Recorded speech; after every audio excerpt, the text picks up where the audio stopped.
To celebrate our new house, my husband Greg decided to invite 10 of his coworkers for a barbecue. I spent the whole day running around getting the dishes and meat ready. One of his female colleagues suggested, "Why don't you sit down, Ellen?" But there was Greg sitting back all high and mighty. "It's fine, let her handle it. We can just chill here and eat."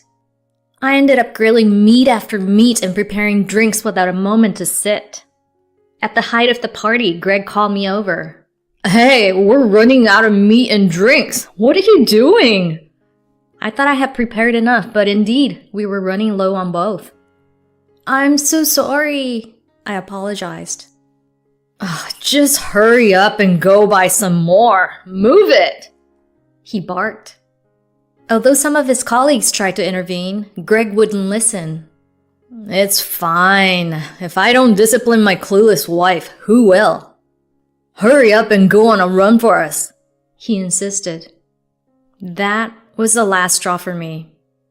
I had put up with Greg's domineering ways, but being treated like this in front of his colleagues was the last straw.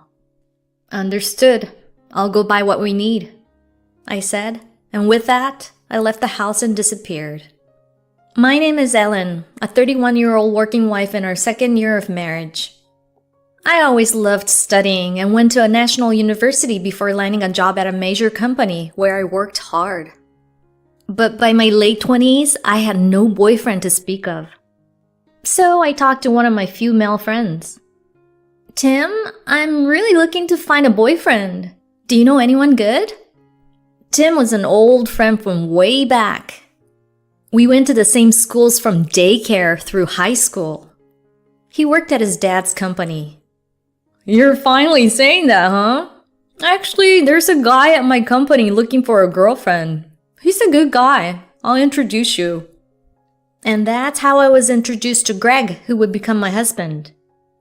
Greg had played football in college and had a strong masculine vibe. He pursued me aggressively, and to someone like me who had little experience and was shy, his forwardness felt dependable. After dating for a year, Greg proposed, and I accepted. "Let's build a happy home together, Ellen." "Yes, thank you. I look forward to it, Greg." "First thing, I need you to quit your job," he said next. "What?" I was taken aback. I felt valued and fulfilled at my job. I was actually hoping to continue working after we got married. "Of course. I can't stand the thought of supporting a wife who just lounges around at home," he retorted. His words struck a nerve. "But you know, if my wife keeps working after marriage, it's like I'm not man enough. Plus, your company is more famous, and that's embarrassing for me, so just quit your job." He always had a bit of an old-fashioned "men must be men" attitude, but I never expected him to go this far. "There's work from home nowadays, right? You have qualifications. You can work from home. That settles it." I couldn't argue and ended up resigning reluctantly. Then I started freelancing using my qualifications. I did miss my old job, but I couldn't stand up to him. Later, we rented an apartment and started living together. But soon after the wedding, I realized something. Greg had almost no domestic skills. We hadn't lived together before our marriage. While I had been living on my own, Greg had always lived with his parents. Maybe that's why he couldn't even do laundry, let alone cook. I thought he would learn eventually, but he showed no interest. He left all the household chores to me and spent his time as he pleased. My dissatisfaction with him grew over time. I couldn't take it anymore and confronted him one day. "Greg, please, could you start doing a bit more around the house?" "Huh? What are you talking about?" he said, looking up from his phone on the couch. I said, "Could you help out with the chores?" "Why?" He looked genuinely puzzled. "Because we live together, and it's tough if you don't share the workload." "What are you talking about, Ellen? It's always been the wife's job to do the chores," he said nonchalantly. I was flabbergasted. What? It's 2024! Sharing household duties is the norm. I work too, you know. Work? You just play around on the computer at home. Calling that work is an exaggeration. It doesn't matter whether you work outside or not. Household chores are the wife's responsibility. What? The man I thought was dependable and manly turned out to be an utterly domineering husband. No matter what I said, he wouldn't listen, and I ended up doing all the household chores. A year into our marriage, as the newlywed bliss faded, his arrogant behavior only worsened. One night, he came home late from a drinking party, well past 11 p.m., while I had already finished the chores and gone to bed. He woke me up upon his return. "Ellen, wake up!" What's wrong, Greg?" I asked, rubbing my eyes. "How dare you go to sleep before your husband comes home?" "But I texted you and you didn't reply. I have work tomorrow." "No excuses. When I come home, you should greet me with a smile. Have dinner and a bath ready." "Are you serious?" "Of course. Now get up. I'm hungry, so make me a snack." I looked at the clock and it was past 2 a.m. "At this hour? You've got to be kidding me." "Just make the snack. If you don't do what I say, I'll divorce you." Shocked by the mention of divorce, I got up and made mac and cheese as he ordered. Greg waited with his arms crossed, then ate with satisfaction. "After this, I'm taking a bath, so get the towel and pajamas ready." Okay. It felt like I was nothing more than a servant. Despite the hardship, I tried my best to fulfill his wishes. Around that time, my work had gotten busier. I finally had steady clients and was busy meeting deadlines. The pressure was unrelenting, both at work and with the household chores, not to mention Greg's tyrannical behavior. Before I knew it, I was suffering from chronic stomach pain. There were no peaceful outings or conversations as a couple anymore. I had even started thinking it was better when he didn't come home, as he only acted superior. Then Greg said something. "We've been married for nearly 2 years now. I think it's time we got a house." Our house? I had always dreamed of having our own home, but the truth was, our marriage was stressful. I was unsure if buying a house in our current state was a good idea. "Well, I guess I better start talking to an architect soon." "Oh, I was thinking," I began, but he cut me off with a sneer. "Your opinion doesn't matter. It's gonna be my house." "But..." "You just need to keep quiet and follow along," he added, leaving me speechless. And just like that, he started making plans to have the house built on his own. 3 months later, he gleefully told me, "I've decided what kind of house we're getting. I've even signed for the land. It's gonna be a 2-story house with a big yard, and I've decided to add a home theater and a study for myself in the basement." "Oh, really? But isn't that gonna be expensive?" I asked. "You'll just pay the mortgage. Oh, it'll be $2,300 a month," he informed me. "How much?" I was shocked. Although I was making as much from working at home as I did when I was working in an office, $2,300 a month was still a significant expense. "I'll take out the mortgage in my name since having it in yours or as a joint loan wouldn't look good, but you'll pay it from your earnings. Transfer a fixed amount to my account every month," he demanded. I can't do that," I protested. "Don't talk back. The payments start in 2 months. Despite my objections, our house was built. When it was completed, I found out not only was the layout impractical, but I didn't even have a room of my own. It was hardly surprising since my input had been ignored. I couldn't even voice my complaints. On moving day, Greg said, "The house is finally finished. I'm hosting a housewarming party with my coworkers this weekend. You are? I wasn't aware of that, I replied. I just told you. We're having a barbecue in the yard, so get the equipment and food ready. Don't embarrass me. He threatened, leaving me no choice but to agree. I rushed to prepare, buying all the necessary equipment and ordering meat and drinks, all at my own expense. Greg didn't contribute a single cent. When the weekend arrived, Greg's coworkers came by the dozen, congratulating us on the new house. Hi, Ellen! Congratulations on the beautiful house! Where's Tim? I wondered aloud, looking for my childhood friend who had introduced me to Greg. He'll come later. Now get the drinks ready, Greg ordered. Right. I forced a smile and served our guests.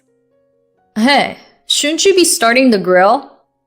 Oh, right. Could you help? I asked. Why should I? You do it. Can't you see I'm busy? He snapped, even in front of his coworkers. Luckily, one of them offered to help me with the grill. Why don't you sit down a little, Ellen? One of the female coworkers suggested, but Greg was lounging arrogantly.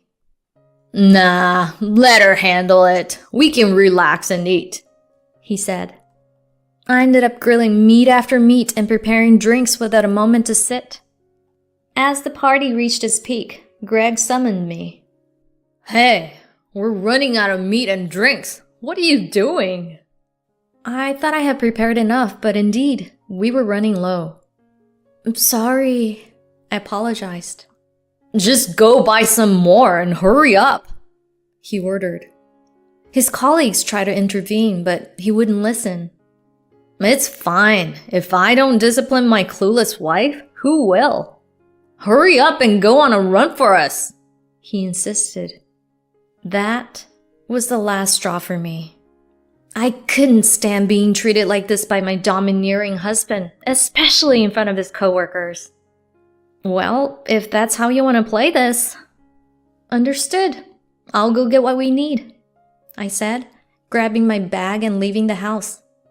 I ended up sitting by a distant river, far from the supermarket, just sitting there blankly. About 30 minutes later, my phone rang. It was Greg, but I continued to ignore it. Even after my phone died, I stayed by the riverbank. Hours later, as it got dark, someone ran up to me. I knew I'd find you here. Oh, Tim. It was Tim, my childhood friend, out of breath from looking for me. You always come to this river when you're upset, he said. You know me too well, I replied. He sat down beside me. How did the barbecue go? I asked, and he chuckled a bit. By the time I got there, Greg was furious that you hadn't come back. Everyone was pretty taken aback by how angry he was. I helped clean up and left quickly, he explained. I see. I heard about what's been going on from his coworkers. He's been an ass to you, Ellen, he sympathized. I cried and told him everything that had happened. He listened quietly. So, what are you gonna do now?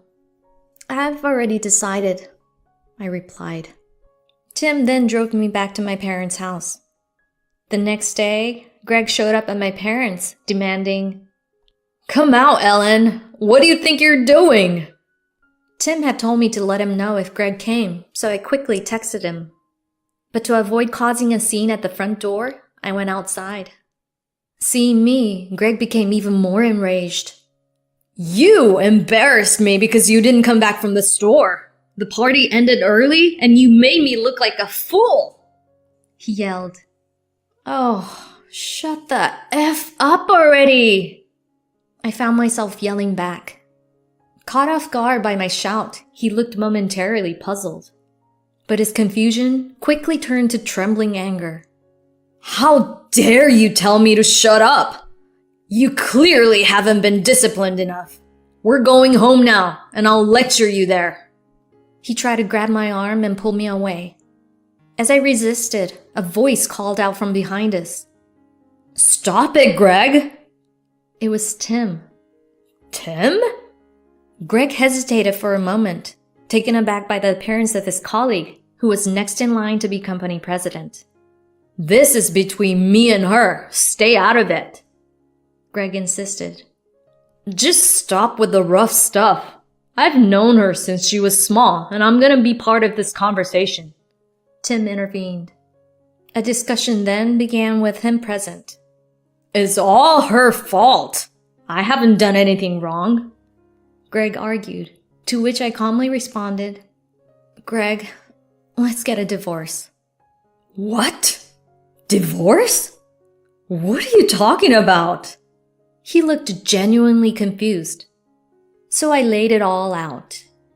"I'm sick of your domineering ways. You decide everything about the house yourself and just dump the responsibility on me. Then you start a barbecue party without telling me and treat me like a servant in front of everyone. I can't take it anymore." "But that's what marriage is," he protested. "That's where you're wrong. I can't be with you anymore. My decision to divorce you won't change." "What? What did you say?" He was confused, but Tim spoke up quietly. "The coworkers who saw the barbecue said, 'I feel sorry for his wife, and no wonder she divorced him.' What you're doing is grounds for divorce. Let her go." "No, I can't afford a divorce. Then who's gonna pay the mortgage for the house?" Greg objected. That's when I snapped. "I don't give a shit! You ordered that house, you pay the mortgage. I don't ever want to see your face again, so we'll communicate through lawyers from now on. Don't ever contact me again, you jerk!" Leaving him stunned, I went back to the house with Tim. Later on, our divorce was finalized. Keeping a diary of his behavior helped me win a significant portion of our assets through my lawyer. Greg became known among his coworkers as a domineering jerk and was avoided. He eventually left the company burdened by the hefty mortgage and seems to be working tirelessly day and night even after finding a new job. I feel no sympathy for him. He brought this on himself. As for me, I remarried 3 years later to none other than Tim, my childhood friend. After that incident, we realized how important we were to each other. Recently, we found out I'm pregnant and he is thrilled. This time, I'm looking forward to building a happy family with my loving husband and our child.